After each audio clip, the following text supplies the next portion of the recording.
حابب اقول لهم يا رب الفيلم ينجح ويكسر الدنيا، يا رب تبقى فاتحة خير على الجميع. انا متوقع له نجاح بصراحه، لان انا شفت البرومو بتاع الفيلم عجبني جدا. فيا رب تبقى يبقى في وش السعد على كل المشاركين في الفيلم، وعلى المنتج وعلى المخرج وعلى احمد فتحي. ويا رب يجعل احمد كده في مقدمه الصفوف دايما يا رب ان شاء الله. ألف مليون مبروك لكل صناع الفيلم. فيلم حارة مزنوقة، فيلم شديد الخصوصية بالنسبة لي على المستوى الإنساني والمستوى الفني.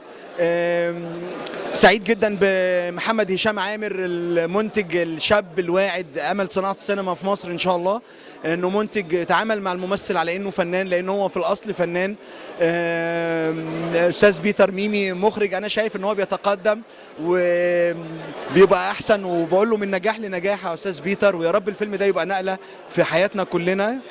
احمد فتحي نجم رمضان المتالق، ببارك لك يا احمد، لان انا بسم الله ما شاء الله الله اكبر، كنت كل ما افتح التلفزيون في رمضان اشوفك فاقول يلا نجم حاره مزنوقه. ايمن منصور، تنبأت لك يا ايمن زمان وقلت لك هتبقى نجم كبير، وبفكرك وبقول لك انا معاك النهارده بشاركك، ويا رب الفيلم ينجح يبقى وش السعد علينا. وجودي النهارده في حاره مزنوقه جاي اهني كل زمايلي واهني المخرج بيتر ميمي، ومبسوطه بالظاهره اللي دلوقتي بقت موجوده في السينما، وشايفه ان النجوم الشباب ابتدوا ياخدوا فرص حلوه قوي على الشاشه العريضه اللي كلنا بنستناها، او اللي الناس كلها بتبحث عنها، وهي شاشه السينما.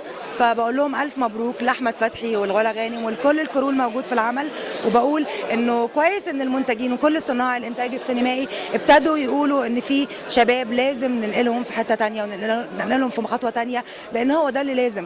انه النجوم الكبار او السوبر ستار عملوا اسمهم بمجهود وبتعب سنين وبخبره عمر، لكن لازم يبقى في مكمل، لازم يبقى في صف ثاني، في صف ثالث، في دم جديد يحيي حتى الظاهره اللي موجوده. انت بتنزل من بيتك عشان تدفع تيكت سينما عشان تتفرج، لو ما استمتعتش بالعرض اللي انت بتتفرج عليه ما تنزلش من بيتك. التلفزيون موجود كمان، قدم، والتلفزيون هو سبب وجود النجوم في السينما اكيد، لانه انا لو ما الناس ما وصلتش للجمهور في البيت اكيد مش هكون موجوده في السينما. انا طالع ممثل في الفيلم، وحلمي ان اكون حاجه وعدي بقى الصعوبات، والواحد يعدي، وشايف نفسي موهوب قوي.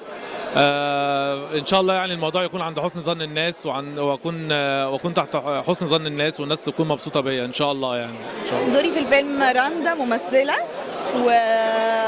ونفسها تطلع اكتر يعني من اللي هي فيها، بتاخد ادوار صغيره عايزه توصل وكده.